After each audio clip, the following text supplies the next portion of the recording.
দরজা খুলে রক্ত দেখতে পাওয়ার পরে অবসরপ্রাপ্ত ওসি আব্দুর রউফ দরজাটা বন্ধ করে দেন।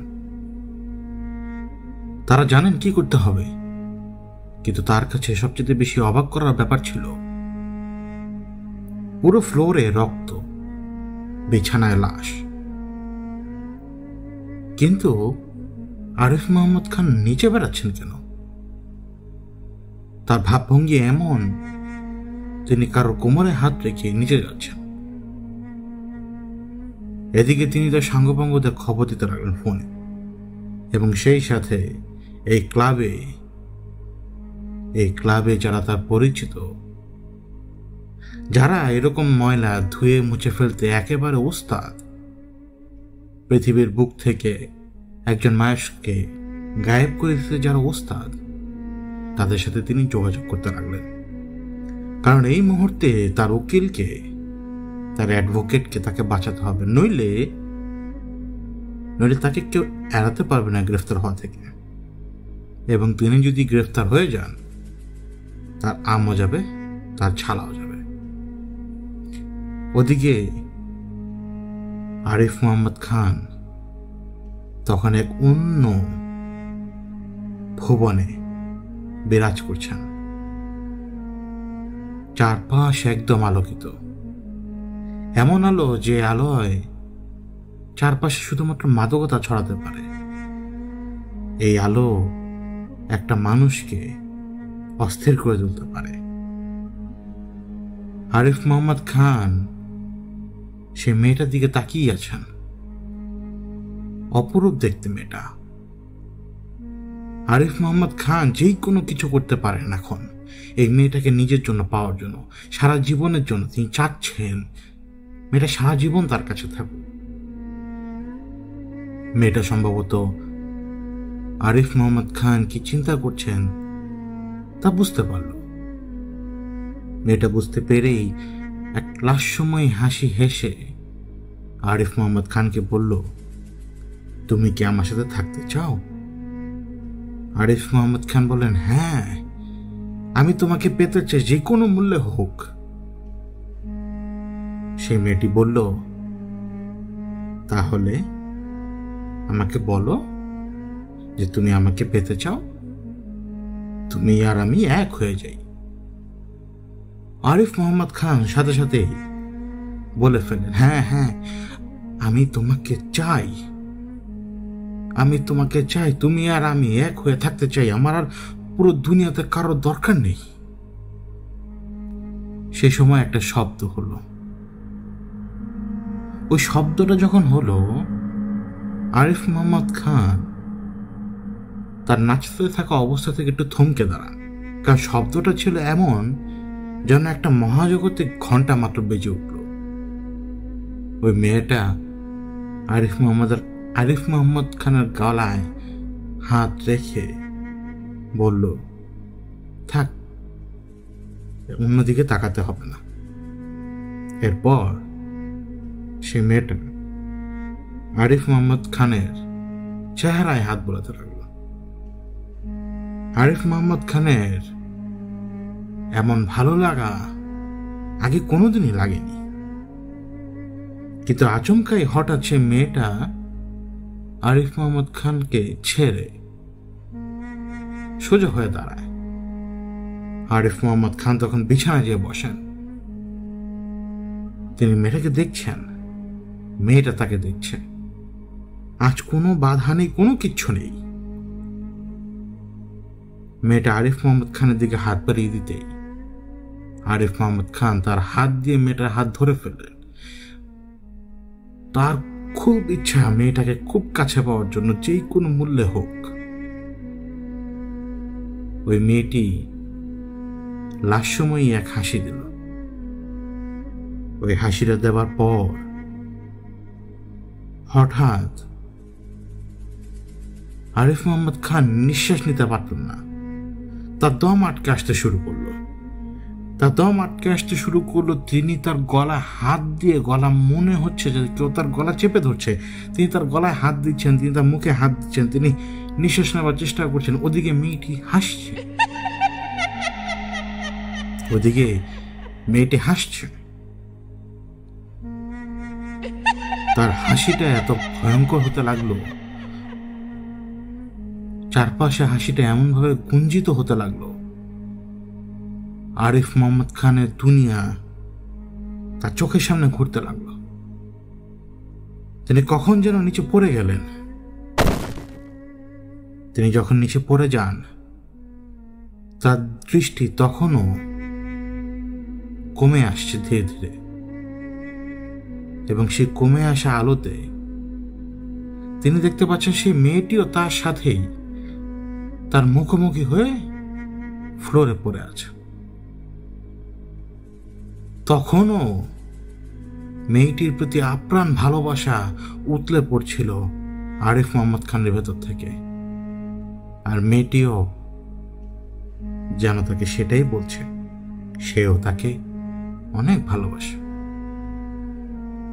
এখন তারা দুজন এক, তারা দুজন এখন এক।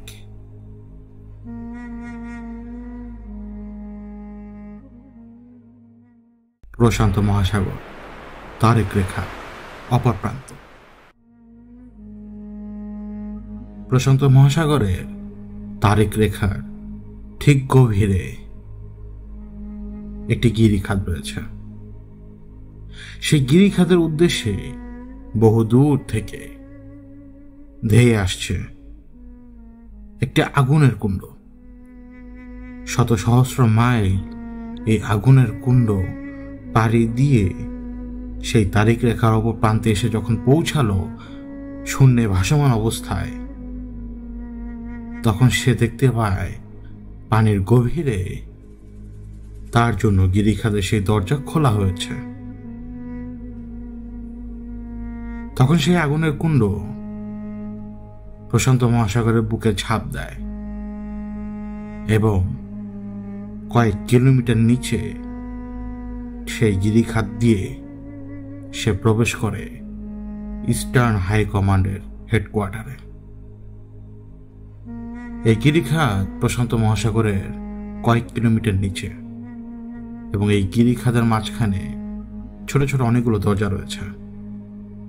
যেই সমস্ত দরজা দিয়ে ভেতরে প্রবেশ করার পর আরো কিছু দূর পথ পাড়ি দিয়ে সেই আগুনের কুণ্ডটি ইস্টার্ন হাই কমান্ডের হেডকোয়ার্টারে পৌঁছায়, এবং এই হেডকোয়ার্টার বিস্তীর্ণ রয়েছে প্রায় 1 কিলোমিটার এলাকা জুড়ে পানির তলদেশে। সেই আগুনের কুণ্ডলী যখন হেডকোয়ার্টারে যে পৌঁছায়, সেই গিরিখাতের ভেতর দিয়ে সমুদ্র পথ পার দিয়ে এই গিরিখাত যে পৌঁছায় এমন এক জায়গায়, যে জায়গাতে পানির অবশিষ্ট অংশটুকু পর্যন্ত নেই।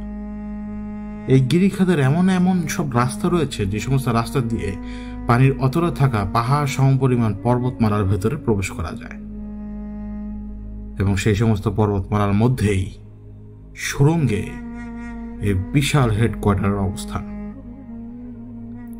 সেই আগুনের কুণ্ড সুড়ঙ্গের পথ দিয়ে হেডকোয়ার্টারে প্রবেশ করার পর এমন একজন মানুষের রূপ নেয় যেন সে কিছুক্ষণ আগেই কোনো এক জায়গায় ধস্তাধস্তি করে তার সমস্ত কাপড় চোপড় ছিঁড়ে ফেরে এসেছে। দেখলে মনে হবে যে সে একজন রাস্তার ফকির, যার গায়ে কোনো কাপড় চোপড় সঠিক অবস্থানে নেই, সবকিছু ছিঁড়া ফাটা। সেই এন্টিটি হেডকোয়ার্টারের সেই অংশে যে পৌঁছায় যেইখানে ইস্টার্ন হাই কমান্ডের মূল কর্তা অবস্থান করছেন। কমান্ডার তার বিপরীতে অবস্থান করছেন সেই মুহূর্তে সেই এন্টিটিকে কমান্ডার শুধুমাত্র জিজ্ঞেস করেছিল একটা শব্দ, মিশন রিপোর্ট। তখন সেই এন্টিটি কাঁচোমাচো ভঙ্গিতে বলে, কমান্ডার, আপনি আমাকে বলেছিলেন মেজরের উপরে নজর রাখতে এবং অ্যাডভোকেটের উপরেও নজর রাখতে, আমি সেই কাজই করছিলাম, কিন্তু আমাকে উত্তরের প্রহরী নির্দেশ দেয় ডাক্তার আরাফাত মানে মেজরকে খুন করার জন্য এবং ইলাকেও ফিনিশ করে দেওয়ার জন্য। আমি দুটো কাজই করতে চাই কমান্ডার, আমি দুটো কাজেই সফল হতে পারতাম। আমি একটি কাজে সফল হয়েছি কমান্ডার, কিন্তু পরবর্তী কাজে তোমাকে বাধা দিয়েছে কে? জেনারেল, তাই না? এই কথা শুনে সে এন্টিটি বলল, জি, সে আমাকে বাধা দিয়েছে এবং তার সাথে আমার লড়াই হয়েছে অনেক। তোমার তার সাথে লড়াই করার দরকারই ছিল না। তোমাকে আমি বলেছিলাম সব সময় অর্ডার ফলো করতে, যেহেতু তুমি অর্ডার ফলো করোনি। এখন তোমার সাথে কি হওয়া উচিত বলো? কিন্তু আমি উত্তরের প্রহরীর নির্দেশ আমি কিভাবে অমান্য করতে পারি কমান্ডার? উত্তরের প্রহরীর কাজ এবং আমার কাজ দুটো তো তফাৎ অনেক। তোমার উচিত ছিল তার কথা না শোনা।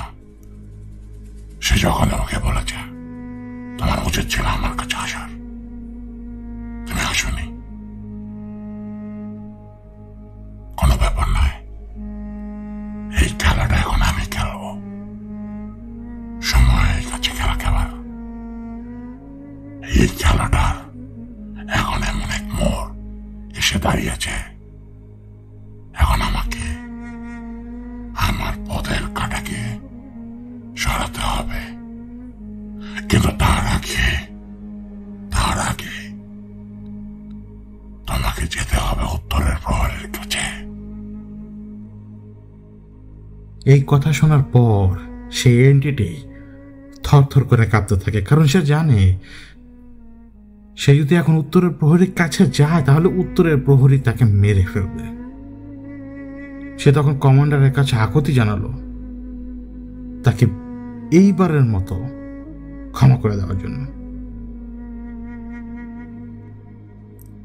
Follow the order. তুমি উত্তরের প্রহরীর কাছে যাবে, এটাই এখন তোমার অর্ডার। উত্তরের প্রহরী, তুমি যে আসন পেয়েছ সেটা আমার তৈরি করা, তুমি আমার অধীন। কিন্তু তুমি দেখতে পাচ্ছি এখন আমাকে মানতে চাও না। ঠিক আছে, এবার তোমার পালা। আমার জেনারেল এবার তোমাকে দেখে নেবে। আজ হোক বা কাল হোক, উত্তরের প্রহরী তোমাকে আমার জেনারেলি মারবে। এখন দেখার বিষয় জেনারেল এখন কি করবে। মেয়েটাকে মেরে ফেলে আমার খেলাটা বিগড়ে দিয়েছে। আমার খুব দরকার ছিল ডক্টরকে আরেকটু চলাবার। জেনারেলের ছায়া ওর উপরে বিদ্যমান, কিন্তু জেনারেল কি জানে আমি তার জন্য কি কি সাজিয়ে রেখেছি? সে কিছুই জানে না। সে একটা মোড়া বেয়াদা, আবার করে যার কোনো মূল্য নেই, কিন্তু সঠিক চাল চাললে বেয়াদাও মন্ত্রী হতে পারবে।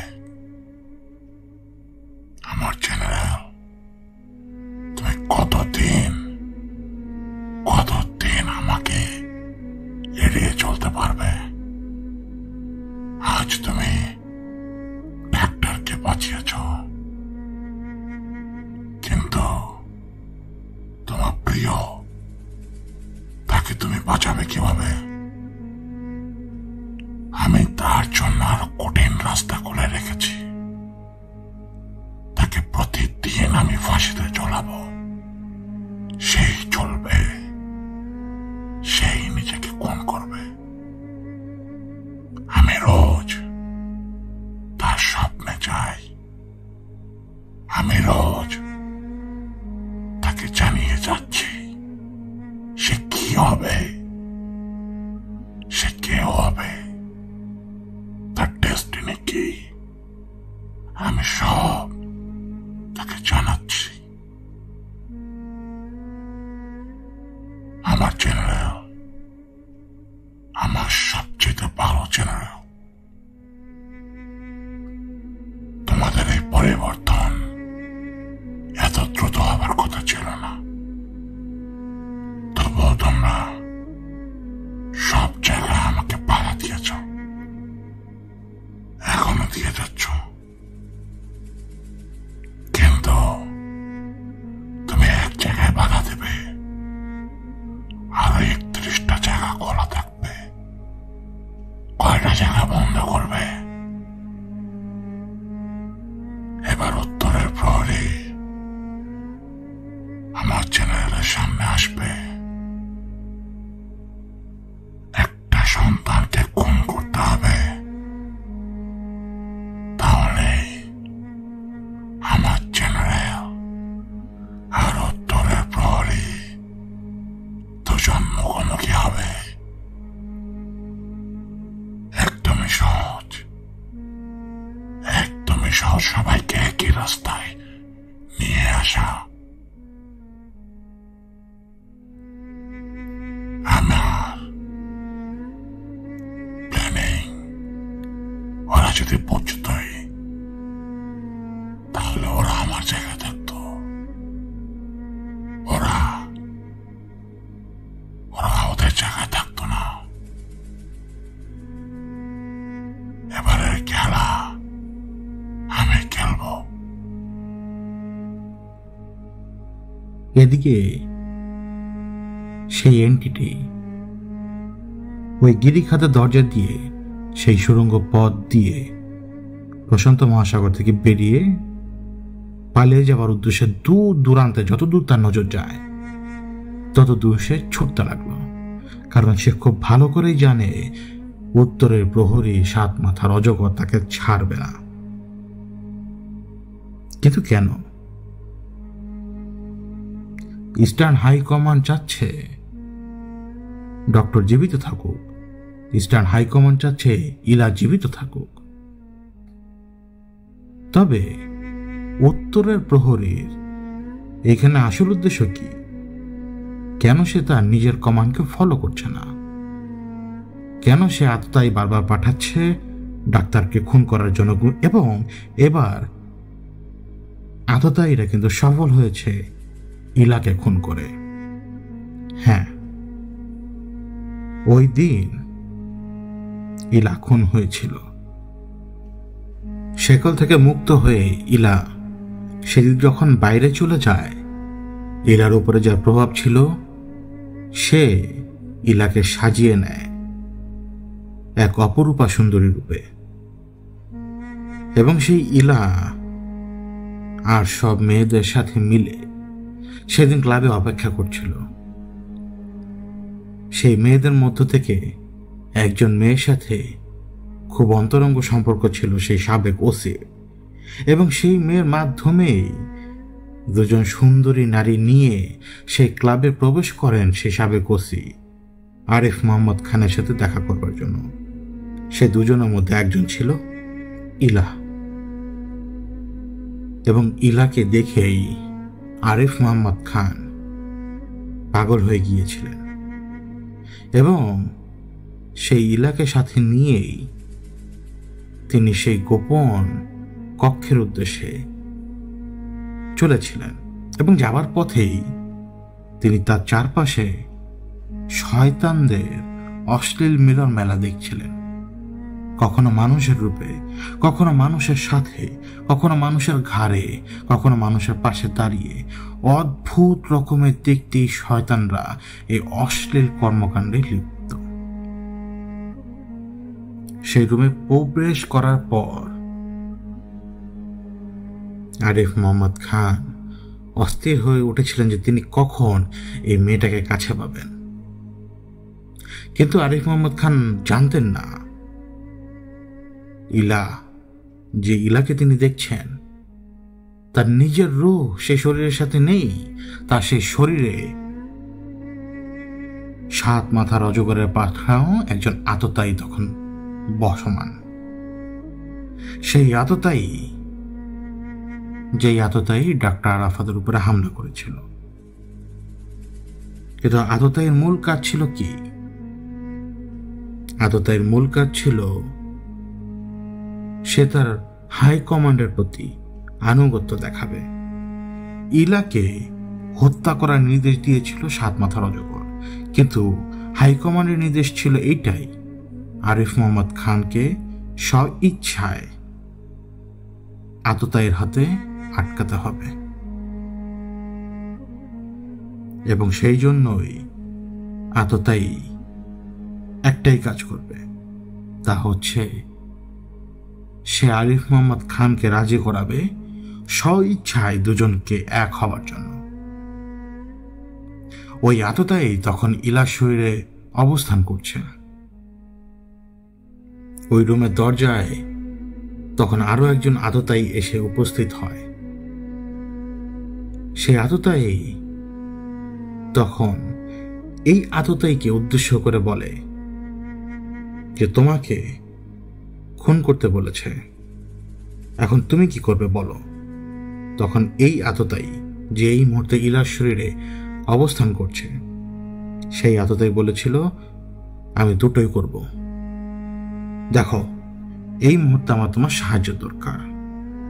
যখনই এই অ্যাডভোকেট কথা দিবে যে হ্যাঁ এখন তারা দুজন এক, সেই মুহূর্তেই তুমি এই অ্যাডভোকেটের শরীরে প্রবেশ করবে এবং আমি এই মেয়েটাকে মেরে ফেলব। তাহলে কি হবে? উত্তরের প্রহরীও খুশি, সে চেয়েছে মেয়েটা খুন হয়ে যাক, এবং হাইকমান্ডও খুশি হয়ে যাবে, কারণ তাদের এই মুহূর্তে দরকার এই উকিলের শরীরে একজন আততায়ী প্রবেশ করার। তাহলে তুমি প্রবেশ করবে এবং আমি খুন করব। 2 আততায়ী তখন নিজেদের মধ্যে এই আলাপ আলোচনায় সবাই এক হলো এবং ওই ঘরে ইলা আহমেদের সাথে নাচতে থাকা অবস্থায় আরিফ মোহাম্মদ খান যখন বললেন যে আমরা দুজন এক, সেই মুহূর্তে আরিফ মোহাম্মদ খানের হাত দিয়েই আততায়ী ইলার গলায় একটা আঁচড় কেটে দেয় এবং সেই রক্তে পুরো ফ্লোর ভেসে যায়। সেই সাবেক ওসি তিনি শুধুমাত্র দেখতে পেয়েছিলেন, এরপরে তিনি এই সমস্ত কিছু কিভাবে সাফ করতে হয় তার জন্য একটা ক্লিন পার্টিকে দায়িত্ব দিয়েছিলেন। এই ক্লিন পার্টি কারা জানেন? এই ক্লিন পার্টি হচ্ছে তারা যারা দুনিয়ার বুক থেকে জলজান্ত মানুষের লাশকে একবারে নিশ্চিহ্ন করে ফেলে। এখন সেখান থেকে ইলার লাশকে নিয়ে তারা কিভাবে সেই লাশকে দুনিয়ার বুক থেকে নিশ্চিহ্ন করেছে তা কেউ জানে না। এবং সেই রুম থেকে আরিফ মোহাম্মদ খানকে সরিয়ে নেওয়া হয়। আরিফ মোহাম্মদ খান তখন পর্যন্ত তিনি তার স্বপ্নের ঘরে হোক অথবা তার সেই রঙিন দুনিয়ায় হোক, তিনি তখনও নিচে যাচ্ছিলেন। আশপাশের লোকজন, এই ক্লিন পার্টির সদস্য যারা এবং এই সাবেক ওসি, তিনি ধারণা করে নিয়েছিলেন যে হয়তো ওই মেয়েটা, যে মেয়েটাকে তিনি মনোরঞ্জন করার জন্য তার সাথে পাঠিয়েছেন, হয়তো ওই মেয়েটা কোনো ঔষধ দিয়েছিল, যে ঔষধের ফলে এই অবস্থা হয়ে গেছে আরিফ মোহাম্মদ খানের। আরিফ মোহাম্মদ খান তিনি সেই অবস্থাতেই পড়েছিলেন সেইখানে, ওই ক্লাবেরই আরো একটা ঘরে, কারণ এই অবস্থায় তাকে কেউ নিয়ে যেতে পারবে না কোথাও। যত কিছুই হোক, এই অবসরপ্রাপ্ত ওসি কাউকে সে সময় খোঁজ দিতে পারছেন না, কারণ এই ক্লাব থেকে যদি তিনি সুস্থ অবস্থায় বের না হন তাহলে হিতে বিপরীত হবে এবং তার ক্রেডিবিলিটি, তার আত্মসম্মান কোনো কিছুই থাকবে না। এটা ওসি সাহেবের ধারণা। তিনি নিজেকেও বাঁচাতে চাইলেন এবং তার অ্যাডভোকেটকেও তিনি বাঁচাতে চাইলেন। এদিকে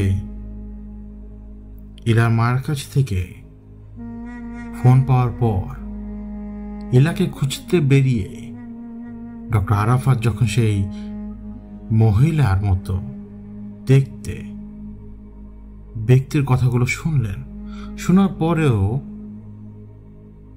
তিনি নিজেকে বুঝে দিলেন যে থাক, হতেই পারে, কোইন্সিডেন্স হতেই পারে। ওই দিন সকাল প্রায় 11টা নাগাদ আরিফ মোহাম্মদ খানের হোশ ফেরে। তিনি নিজেও জানেন না যে তিনি একটা মেয়েকে খুন করে ফেলেছেন। অবশ্য তিনি করেননি, তার হাত দিয়ে তো তা সম্ভবই ছিল না। তিনি তো তখন আততায়ীর হাতে বশ অবস্থায় আছেন।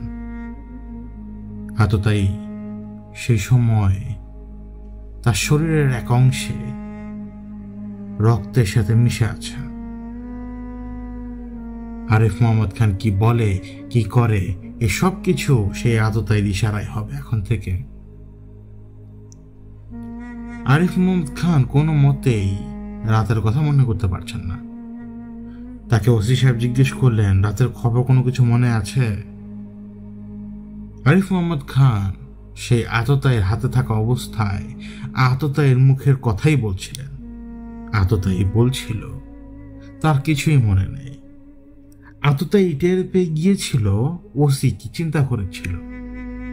এই জন্য আততায়ী সে আরিফ মোহাম্মদ খানকে দিয়ে বলিয়েছিল ওই মেয়েটা একটা ঔষধ দেওয়ার পর ওই ওষুধ তিনি খান এবং খাবার পরে তার চোখে একটা ছলকানি আসে, এরপর তার কোনো কিছু মনে নেই। এইটুকুই ছিল এই জায়গায়। আরিফ মোহাম্মদ খান তার বাসায় ফিরেন। তার মাথা প্রচন্ড ব্যথা করছে, তার মাথা চক্কর দিচ্ছে কিছুক্ষণ পর পর। তার নিজের কাছে এমন লাগছে যে তার নাক দিয়ে উত্তাপ বের হচ্ছে। তার এমন মনে হচ্ছে যে তার শরীরটা সম্পূর্ণ হালকা। তার কোন রকম ঘুম ঘুম ভাব আসছে না।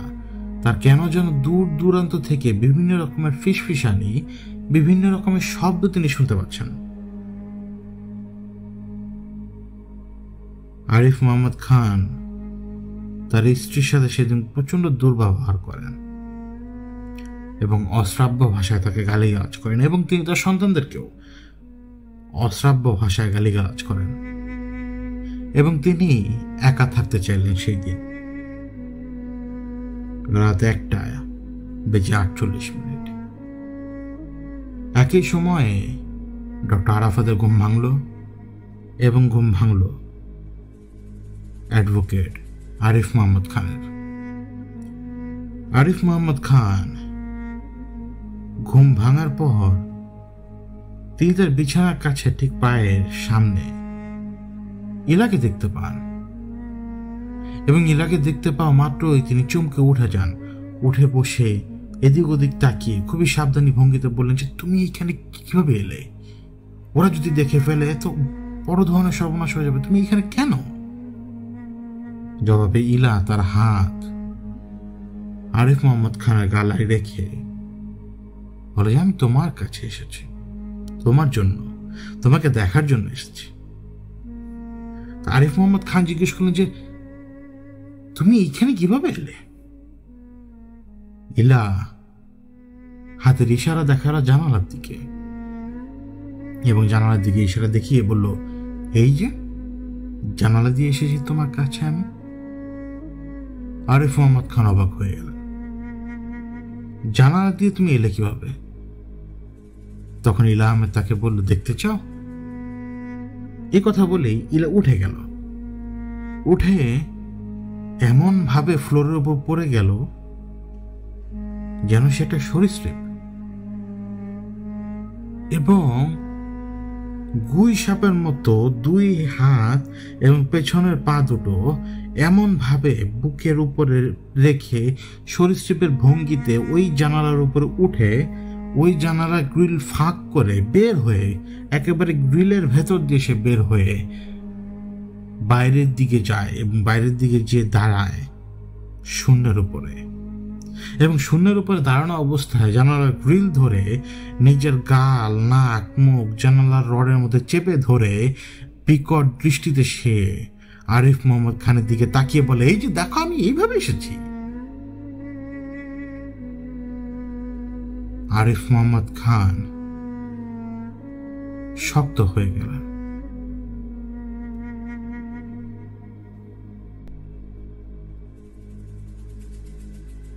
হঠাৎ একটা বিকট শব্দ হয় আরিফ মোহাম্মদ খানের ফ্ল্যাটে, ঠিক ওই জায়গায় যেই রুমে আরিফ মোহাম্মদ খান তখন একা ঘুমিয়েছিলেন। শব্দটার বিকট বিস্ফোরণের মতো হওয়ার কারণে আশপাশ থেকে লোকজন তো জেগেই যায়। ওই বিস্ফোরণের মতো শব্দ হবার পর যখন আরিফ মোহাম্মদ খানকে তার পরিবারের লোকজন দেখলো যে তিনি এখন ওই রুম থেকে বের হননি, তার পরিবারের লোকজন সেই রুমে চলে আসে এবং চলে এসে তারা দেখতে পায় পুরো ফ্লোরে থাই গ্লাস ভেঙে টুকরো টুকরো হয়ে গুঁড়ো হয়ে ছড়িয়ে ছিটিয়ে আছে, এমন অবস্থায় যাতে আপনি কোনো মতেই খালি পায়ে হেঁটে না আসতে পারেন। এবং অদ্ভুতভাবে জানালার গ্রিল এমনভাবে ভাঙা বা কাটা, যেই অংশটুকু এমনভাবে কাটা সেই অংশটুকু দিয়ে গা গুলিয়ে যে কোনো একজন ব্যক্তি বের হয়ে আসতে পারে। এবং এমন অনুভূতি হলো যে ওই ভবনে পাইপলাইন বেয়ে কেউ নিচে নেমে গেছে, কারণ সেই ধরনের শব্দ হচ্ছিল। নিজের ঘরে আরিফ মোহাম্মদ খান মিসিং। ওদিকে রাত 1:48 ডক্টর আরাফাতের ঘুম ভেঙে যাওয়ার পর তিনি আর ঘুমাতে পারছিলেন না। তার কানে একটা ফিস ফিস শব্দ, কেমন যেন অদ্ভুত রকমের শব্দ, যেন ইলাই তার কানে কথা বলছে, যেন ইলাই তাকে বারবার বলছে, আমাকে বাঁচান, আমাকে বাঁচান, ওরা আমাকে মিশিয়ে দিচ্ছে, আমাকে বাঁচান। আর ঘুমাতে পারছেন না বিধায় তৈরি হয়ে নিচে নেমে গেলেন এই রাতের বেলায় হাঁটার জন্য। তিনি যখন বের হয়ে আসেন, উপরে এক পাশের একটি ভবনের ছাদ থেকে ডক্টর আরাফাতকে দেখছিল দিগন্তের তারা, এবং দিগন্তের তারা সেই ভবনের ছাদে অবস্থান করা অবস্থায় সে দূর দিয়ে দৃষ্টি দিয়ে দেখতে পাচ্ছিল ডক্টর আরাফাতের উদ্দেশ্যে ছুটে আসছে আরিফ মোহাম্মদ খানের শরীরের উপরে ভর করা সেই আততায়ী। দিগন্তের তারা জানত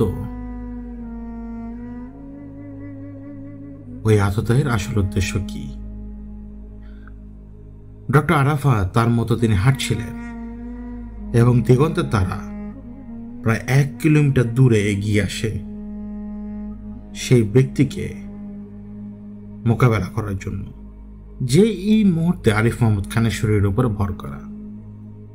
যখন রাস্তার গলি বেয়ে দৌড় দিয়ে, পাগলাটে দৌড় দিয়ে যখন দিগন্তের তারা সামনে এসে দাঁড়ায় আরিফ মোহাম্মদ খান, তখন যেন রীতিমতো ভরকে যায় আরিফ মোহাম্মদ খান। কারণ আরিফ মোহাম্মদ খান এখন কথা বলছে না, বা আরিফ মোহাম্মদ খান এখন দৌড়াচ্ছে না, দৌড়াচ্ছে সেই এন্টিটি। চমকে যে সেই এন্টিটি তখন বলল, তুমি আমাকে বাধা দেওয়ার জন্য আবার এসেছ? দিগন্তের তারা তাকে সেই সুযোগ দেয়নি, হামলা করে বসে দিগন্তের তারা। কারণ সেই মুহূর্তে, ওই সময়ের মধ্যেই, ওই কয়েক সেকেন্ডের মধ্যে দিগন্তের তারা জানতে পারে ইলার সাথে কি হয়েছে, এবং জেনারেল তার শক্তির সম্পূর্ণ ব্যবহার করতে শুরু করে। তখন সে ঝাঁপিয়ে পড়ে এবং বিকট এক আঘাত করে। সেই আঘাতে ছিটকে যে কয়েক হাত দূরে যেয়ে পড়েন আরিফ মোহাম্মদ খান। কিন্তু আরিফ মোহাম্মদ খান কয়েক হাত দূরে যাবার পর আরিফ মোহাম্মদ খান নিজে থেকে বলছিলেন যে আমাকে মেরে তোমার কোনো লাভ নেই, তুমি আমাকে মারতে পারবে না জেনারেল, তুমি আমাকে মারছো না, তুমি মানুষটাকে মারছো, তুমি আমাকে কিছুই করতে পারবে না। এবং আমি জানি দেখেই আমি ওর শরীরে অবস্থান নিয়েছি এবং তুমি আমাকে কোনোভাবে বের করতে পারবে না। কিন্তু দিগন্তের তারা ওই সময়ে হয়তো দিগন্তের তারার চোখের সামনে হয়তো ইলার ছবিটাই ভাসছিল। নিরীহ নিরপরাধ শয়তানের কুচক্রির চালে একজন নিরপরাধ মানুষের মৃত্যু জেনারেল দিগন্তের তারা কিভাবে মেনে নেবে? দিগন্তের তারা একের পর এক আঘাত আরিফ মোহাম্মদ খানের শরীরে বিভিন্ন জায়গায় থেতলে দিচ্ছিল, রীতিমতো ভেঙে যাচ্ছিল। দিগন্তের তারা কোনো মতে নিজেকে সামলাতে পারছিল না। সে পারে না এই মুহূর্তে আরিফ মোহাম্মদ খানের মাথাটা তার ধর থেকে আলাদা করে ফেলতে। পুরো রাস্তায় তাকে বারবার ছুঁড়ে ফেলেছে। সে কখনো রাস্তা থেকে তুলে নেওয়া ইট দিয়ে তাকে আঘাত করেছে, তো কখনো রাস্তার পাশে থাকা লোহার ব্যারিকেডের মধ্যে তাকে ছুঁড়ে ফেলেছে। এবং একটা পর্যায়ে ভাগ্যের এক লিখনে দিগন্তের তারা এবং আরিফ মোহাম্মদ খানের সামনে এসে দাঁড়ায় রাতের বেলা হাঁটতে বের হওয়া ডক্টর আরাফাত। ডক্টর আরাফাত দেখতে পান যে তার সামনে একজন ব্যক্তি গুরুতর আহত অবস্থায় পড়ে আছেন। কিন্তু আশপাশে কেমন যেন বাতাসের মধ্যে এক ধরনের শোষ শব্দ, কেমন যেন এক ধরনের ফিসফিসানি, তাকে স্পর্শ করো না, এরকম শব্দ আসছে। কেউ যেন বাতাসে ফিসফিসিয়ে বলছে তাকে স্পর্শ করো না, কিন্তু কাকে স্পর্শ করতে না করছে। ডক্টর আরাফাত রাস্তার উপরে আধমরা পড়ে থাকা লোকটাকে যে স্পর্শ করলেন, স্বভাবগত ভাবেই তিনি আগে তার নার্ভ চেক করলেন। তিনি দেখতে পেলেন যে নার্ভ চলছে, কিন্তু এই ফাঁকা রাস্তায় গাড়ি পাবেন কোথায় তিনি এই ব্যক্তিকে হাসপাতালে নিয়ে যাওয়ার জন্য?